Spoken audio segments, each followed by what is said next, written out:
అంటే సినిమా ఆర్టిస్టులకి ఎప్పుడు వాళ్ళకి పని ఏదో రకంగా పని ఉంటూనే ఉంటుంది.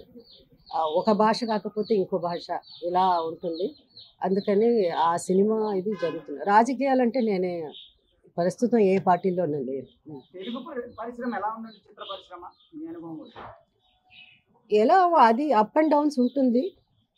అది దాని గురించి మనం పెద్దగా వరి అవ్వాల్సిన అవసరం లేదు. సినిమాలు మారిపోయింది, టెక్నాలజీ మారిపోయింది. సో సడన్గా ఇండస్ట్రీ చాలా బాగుంటుంది, అన్ని సినిమాలు హిట్ అవుతుంది, సడన్గా అన్ని సినిమాలు ఫ్లాప్ అవుతుంది. ఇది జస్ట్ మామూలే అండి. మన లైఫ్ ఎలా ఉందో అలాగే అది కూడా. ప్రస్తుతం అయితే నేనేం చెప్పలేనండి.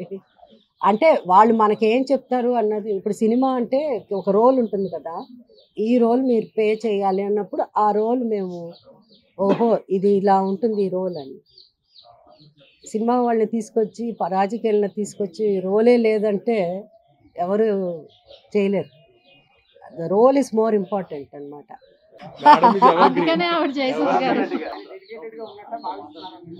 డెఫినెట్గా అంటే 100% డెడికేటెడ్గా ఉన్నాడని నేను నమ్ముతున్నాను, నేను అనుకుంటున్నాను. అంటే ఒక్కొక్కళ్ళ ఒపీనియన్ ఒక్కొక్కలా ఉంటున్నాను. మీ ఆలోచన వేరేలా ఉంటుంది, నా ఆలోచన వేరేలా ఉంటుంది కదా. మీ ఇంట్లో పెసరట్టు ఒకలా ఉంటుంది, మా ఇంట్లో పెసరట్టు ఒకలా ఉంటుంది. మీ ఇంట్లో పచ్చిపప్పు, మా ఇంట్లో ఒకలా ఉంటుంది. మీ రుచి వేరే, నా రుచి వేరే, నా థాట్స్ వేరే, మీ థాట్స్ వేరే. సో ఈచ్ డిఫరెంట్గా ఉంటుంది. But is got wonderful. ఆయన యాటిట్యూడ్ ఆయనదే అండి. అసలు దాంట్లో యాక్టింగ్లు ఏమి ఉండదు. పవన్ కళ్యాణ్ గారి గురించి మీరు డిప్యూటీ సీఎం ఆయన గురించే కదా మీరు చెప్తున్నారు. ఆయన ఎప్పుడు అప్పుడు ఎలా ఉన్నాడో ఇప్పుడు అలాగే ఉన్నాడు. ఆయనలో మార్పు ఏం లేదు. ఆయన సినిమాలోనూ ఎప్పుడు తల వంచలేదు ఎవరికి. ఇక్కడను అదే జరుగుతుంది. తనకి ఒక స్టైల్ ఉంది, తనకి కొన్ని ప్రిన్సిపల్స్ ఉంది తనకి అని. లేకపోతే ఇంత స్టడీగా ఎప్పుడో వెళ్ళిపోయి ఉండాల్సింది, మధ్యలో వదిలేసి వెళ్ళలేదు కదా. సో ఎంతోవరకు ఆ కష్టం, ఆయన పడిన కష్టం, ఆయన ఆ సిన్సియారిటీ ఆయన్ని ఇంతవరకు తీసుకొచ్చింది. సో అందుకు ఆయన్ని మనం అప్రిషియేట్ చేయాలి. మిగతా ఆర్టిస్ట్ మధ్యలో మనకెందుకులే ఈ తలనొప్పి వీళ్ళతో ఎక్కడ పడతామని చెప్పి వెళ్ళిపోయి ఉండొచ్చు.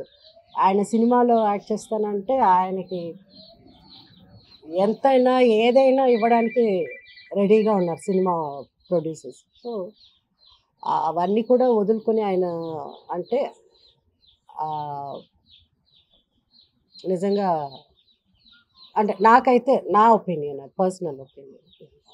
Local to global news at your finger tips. మీ చేతిలో ఒక ఆయుధం. Download R TV app. Media legend Ravi Prakash is back.